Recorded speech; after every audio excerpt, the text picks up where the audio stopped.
pick and choose what works for you as a virtual assistant, because this is what worked perfectly for this person. They started earning thousands of dollars just because they did this one thing as a virtual assistant. It might not work for you. So try to find, again, what works for you.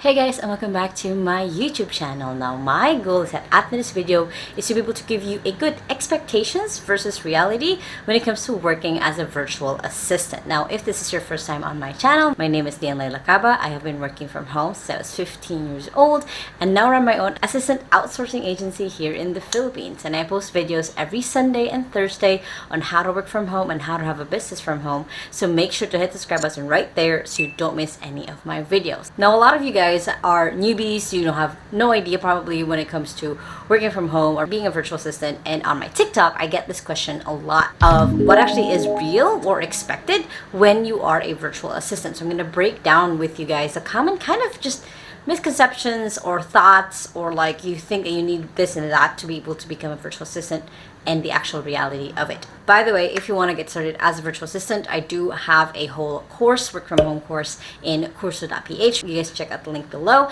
And also, we are hiring, although only here in Cebu, for an executive assistant. You go to 2xu.com/hiring. Now, the first expectation or misconception that people usually have about being a virtual assistant is you need experience. In reality, you don't really need experience. You do need skills. Now, what I mean by the difference between having skills and experience is you can learn from a ton of courses out there on how to do graphic design, how to be a virtual assistant, how to do creative writing, and have that as part of your experience rather than going ahead and actually getting a job. Now, in a previous video that I did where I talked about virtual assistant skills you might know you already have, I talk about some of the skills that you can actually apply as a virtual assistant even though you don't have any experience at all. Inside of my own agency, at least 80% of our assistants actually never had any experience being a virtual assistant. They've had engineering jobs, they've had writing jobs before, or they were actually just fresh out of college. And the biggest reasons why we hire them is they've learned graphics, they've learned creative writing, they know a little bit about social media to be able to have the context to help out their clients. So as long as you are constantly studying, even though you don't have any direct experience as a virtual assistant, you can get started. You can use whatever experience that you have now, maybe in a past job or in school, to be able to show up as a virtual assistant. Next expectation versus reality is you need certificates. To be honest, as an employer, I don't really look at certificates or even the diploma or what you graduated with. Again, it all matters on how you show up and what current skills you're willing to convert to becoming a virtual assistant. Now, I do have a whole video on different certifications that you can get for free online. And again, I do have my work from home course that actually comes out with a certificate. But again, these are not essential for you to get started as a virtual assistant. Just study courses, go through YouTube videos where it teaches you the basics of the work. You can start practicing so you can start building your portfolio. And again, you guys can check out my video on how to create a portfolio. But again, you don't need to have some sort of virtual assistant certification to get started. Next common expectation versus reality is being a virtual assistant is a short-term job. Now, this part actually really depends on you. That depends on you as a virtual assistant, what kind of job you really want. I always try to give the advice that try out different things that you're curious about so then you can narrow down and know what it is that you actually want. So let's say you do want to be a virtual assistant for someone for only a year.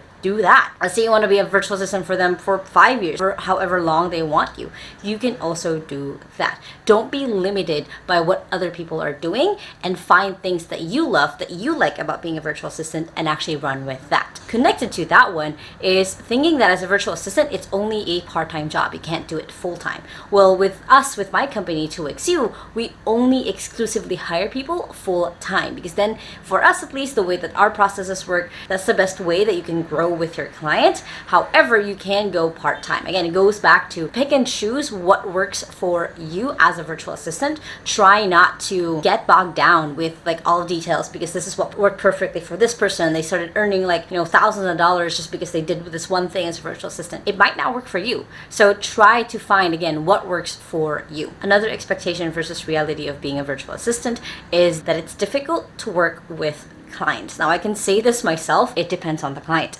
If you really want to filter out the right kind of client, you want to build out your client information sheet. I already have a video on that, but you basically want to imagine, okay, who would be my ideal client? If money was not an issue, who would be the type of person that I want to work with? When you do this exercise, even though you don't have any experience at all, you are able to narrow down what kind of person you actually want to work with. Because there are managers who are micromanagers. They get a virtual assistant who like people who micromanage. And there's also going to be clients who you throw away a task and then you have to catch it and figure out yourself, and assistants who like doing that. So again, you have to find your own journey, what makes sense for you, what works for you, rather than looking at what everyone else is doing. Clients aren't really that difficult to work with if you are willing to sit there in the uncomfortableness, in the awkwardness, when they give you bad feedback, when you slip up and you make a mistake. As long as you're willing to grow from that, as long as you're willing to make a tweak, take the feedback, take action, they're not actually that difficult to work with, because they want this relationship to work. They're paying you, you're giving them value, so it has to be that two-way street. So then they know themselves too that you can give feedback. If they're being difficult, if there's something, a miscommunication that happens over and over again, then you are free to be able to give them that feedback. You don't have to hide. You don't have to say, oh, I can't work with this person anymore, they're too difficult. There is the power of giving them feedback. And if it doesn't work, if they keep crossing boundaries, if they're still miscommunicating with you, even you have to put in place the way that you can get clarity, then that's when you actually want to leave. The next common expectations versus reality when it comes to being a virtual assistant is that you need to know everything. Now, this is more of a yes and a no. One of the names that I call our assistants is you are a jack or Jill of all trades. You kind of have to generally be familiar about most tasks, mostly because you're probably going to be working with like freelancers or other people and managing them and making sure that they're getting the right work done. So having a general knowledge of how things can get done will help you out a lot. Doesn't mean that you are the only person who's doing that, because honestly, your value is being able to take things off of your client and not really working on your own. So eventually you get to the point where you tell your client, hey, you're giving me all of these amazing stuff, but like these are falling the wayside. Can we delegate and give this to someone else? So that is really the reality of that, is as you grow, as you get more skills, as you are taking over more and more of your client's business, probably you are going to hire people, and you need to have the right knowledge or awareness of what the tasks are, so you know what it looks like when it's done. The next common mistake or way of thinking, or expectations versus reality of being a virtual assistant, is you need to be available 24/7. No.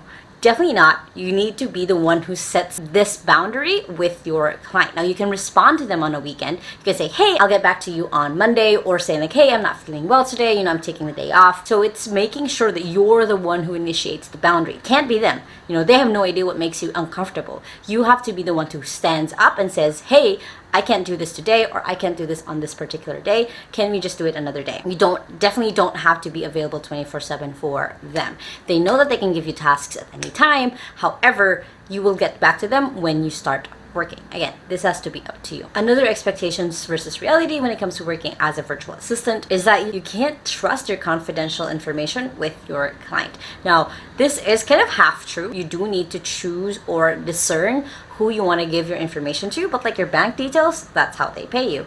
Your information, like your birthday or address, maybe you don't need to give that to them. Or if they ask it from you, ask for context. Ask them like, oh yeah, sure, I'll get that to you. What do you need it for? So if you are uncomfortable giving your information to someone else that you've never met who's on the internet, then that is okay. You can tell them that and ask them what they need it for. So if they wanted to like send your gift or something, send your birthday gift, or like send it home, even though they're all the way across the world, then you have more context. But if they're just asking you for information without giving you context as to why you need this information, then that is a red flag. Another expectations versus reality when it comes to being a virtual assistant is that your employer will provide training right away.